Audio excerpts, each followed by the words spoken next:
The Mudman wanted to scrape off all the mud on his body, because the mud had stained the white floor beneath his feet. But every time he scraped off a piece, the mud would quickly grow back. Watching the mud pile up on the floor, he looked at his hands and thought, if only I had gloves, a bucket, and a cloth.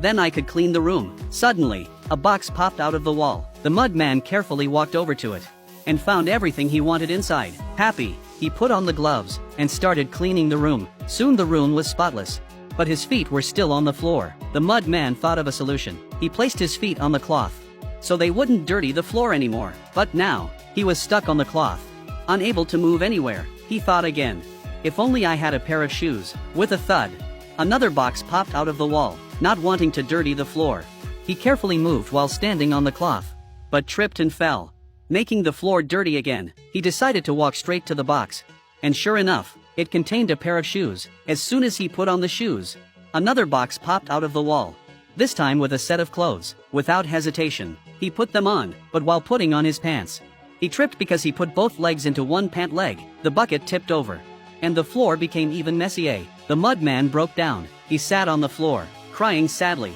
not understanding why, despite all his effort, things always turned out so badly. The more he thought about it, the sadder he became. Frustrated, he tore off his clothes, and began to angrily scrape off the mud. He threw the mud at the wall, and ended up putting a hole in it. On the other side, he saw another Mudman. This Mudman didn't hate his own mud. Instead, he was using the mud to create a beautiful, colorful painting on the wall. He was having the time of his life. The Mudman finally understood. It wasn't that he wasn't good enough.